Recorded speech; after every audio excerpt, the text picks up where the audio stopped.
400 पार तो करेंगे ही। हमारी लड़ाई इस बात के लिए हो रही है कि हर सीट पर हमारा मार्जिन कम से कम 3 लाख का रहे।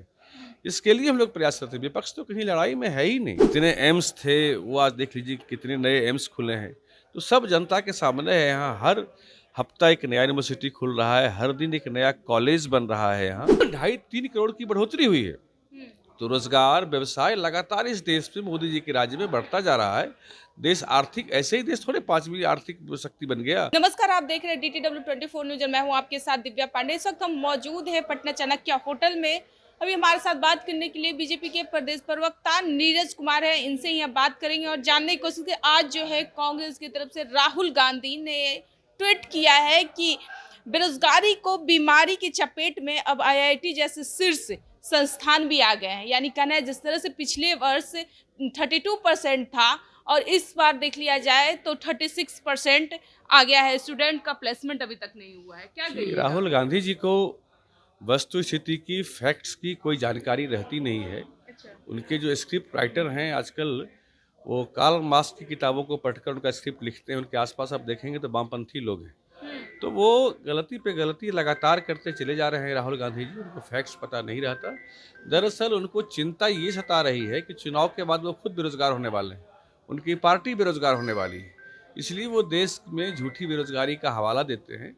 मोदी की सरकार में जहाँ इतना मुद्रा लोन दिया गया 55 करोड़ लोगों को, तो देखिए उससे अगर एक लोन से भी अगर एक आदमी का भी रोजगार जोड़ते हैं तो खाली मुद्रा लोन से 55 करोड़ रोजगार सृजन होता है। इस तरह से रेलवे में, इंफ्रास्ट्रक्चर में, हर एक क्षेत्र में लाखों लाख रोजगार, नए रोजगारों का सृजन हुआ है। EPF का आंकड़ा भी निकालेंगे तो उसमें पिछले 3 साल में लगभग 2.5-3 करोड़ की बढ़ोतरी हुई है। तो रोजगार, व्यवसाय लगातार इस देश में, मोदी जी के राज्य में बढ़ता जा रहा है। देश आर्थिक, ऐसे ही देश थोड़े 5वीं आर्थिक शक्ति बन गया। देश आर्थिक तरक्की भी कर रहा है। देश सांस्कृतिक विकास गाथा भी लिख रहा है। देश का सर्वांगीण विकास हो रहा है। आपने कहा कि चुनाव के बाद राहुल गांधी खुद बेरोजगार होंगे। वो अगर बेरोजगार होंगे तो वो रोजगार देने की बात कैसे कर रहे हैं? यही तो हास्यास्पद है। उनकी बातों को जनता गंभीरता से लेती नहीं। वो खुद बेरोजगार, देखिए उनको तो अपना अमेठी सीट छोड़कर भागना पड़ा, रायबरेली छोड़कर उनको भागना पड़ा। वो खुद बेरोजगार हो रहे हैं। चुनाव के बाद बेरोजगार हो जाएंगे वो, चिंता मत करिए। वो देश के रोजगार, बेरोजगारी पर बात करने के लायक चुनाव के बाद देश की जनता उनको नहीं छोड़ने वाली। इस पूरे लोकसभा चुनाव का जब परिणाम आएंगे तो आप देखिएगा कि कांग्रेस 30 से भी कम सीट पर पूरे देश में रहेगी।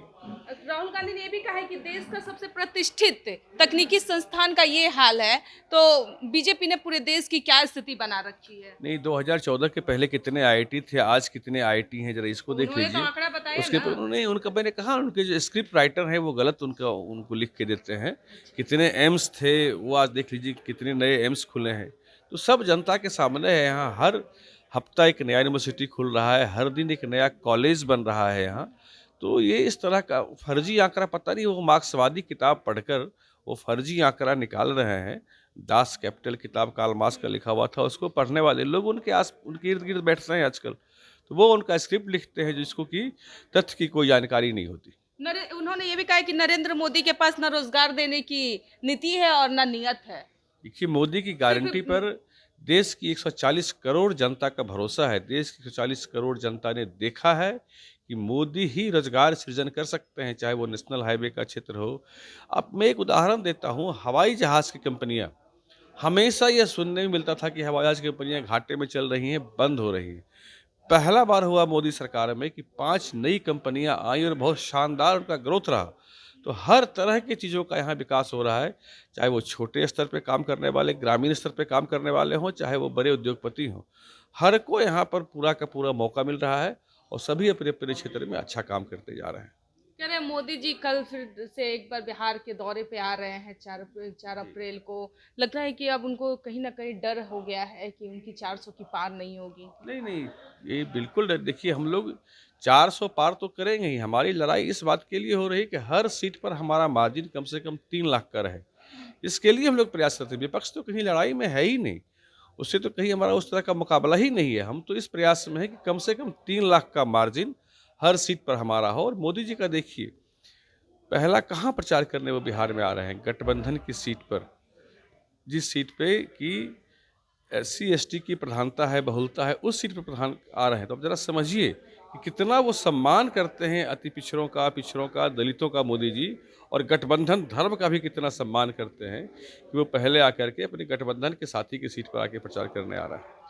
ये थे नीरज कुमार। साफ सब शब्दों में सुना है जिस तरह से राहुल गांधी ने आज ट्वीट किया है, ट्विटर पे डाला है कि आईआईटी की जैसे शीर्ष संस्थान पर जो है पिछले वर्ष की और इस वर्ष की आंकड़ा उन्होंने निकाला, तो आंकड़ा निकाल के उन्होंने दिखाया है। तो बीजेपी के प्रवक्ता का कहना है कि उनके स्क्रिप्ट राइटर जो उन्हें लिख कर देते हैं वो गलत लिख के देते हैं। अब आपका इस पर क्या राय विचार है, कमेंट बॉक्स में जरूर प्रतिक्रिया दर्ज कीजिएगा। आप लोग देख रहे थे DTW 24 न्यूज़। धन्यवाद।